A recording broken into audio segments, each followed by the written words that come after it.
जय हिंद दोस्तों, मैं रहमतुल्लाह आज़ाद। जैसा कि आप लोग कई बार सुना होगा कि हिंदू राष्ट्र बनाने की एक जोश बहुत सारे राजनेता सिर्फ और सिर्फ अपनी कुर्सी बचाने के लिए, और बहुत सारे बाबा जो समाज में उसे इसलिए पैदा भगवान ने किया था कि वो समाज को जोड़ेंगे तोड़ेंगे नहीं, लेकिन वो लोग हिंदू राष्ट्र के नाम पे सिर्फ और सिर्फ पॉपुलर होने के लिए वो इस तरह की बातें करते हैं। तो हमारा देश भारत संविधान से चलता है। जब संविधान में यह उल्लेखित और लिखित किया गया है कि भारत एक पंथ निरपेक्ष राष्ट्र है, जिसमें कि पंथ निरपेक्ष का मतलब धर्म निरपेक्ष, यानी इस भारत राष्ट्र में कोई भी व्यक्ति धर्म के आधार पे अपनी राष्ट्र की घोषणा नहीं कर सकता है, जिसे कि हमारे देश के सुप्रीम यानी सुप्रीम कोर्ट ने भारत के धर्म निरपेक्ष यानी पंथ निरपेक्ष को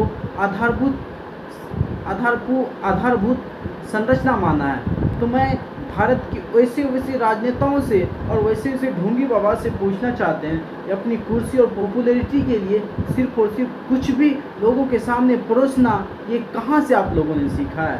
जब हमारा संविधान यह कहता है कि भारत एक पंथ निरपेक्ष यानी धर्म निरपेक्ष से कोई भी धर्म जाति के लोग इसे एक राष्ट्र घोषित नहीं कर सकता है, जिसे हमारे देश के सुप्रीम कोर्ट यह एक आधारभूत संविधान की एक रचना माना है, तो फिर ये ढोंगी और बतौलाबाजी करने वाले राजनेता और बाबा किस तरह भारत को हिंदू राष्ट्र या इस्लामिक राष्ट्र घोषित कर पाएंगे? ये सिर्फ और सिर्फ बतौलाबाजी और बोलाबाली चलता है। हमारे देश में कभी भी, भारत में कभी भी हिंदू या इस्लामिक राष्ट्र नहीं बन सकता। यह हम लोगों को समझने और सोचने की ज़रूरत है।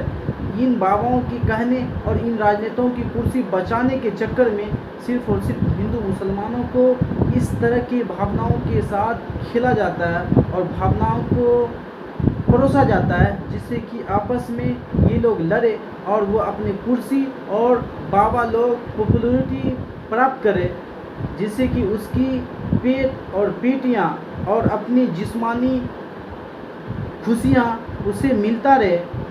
ये सिर्फ और सिर्फ यही चाहते हैं। आशा है कि हम लोग समझेंगे।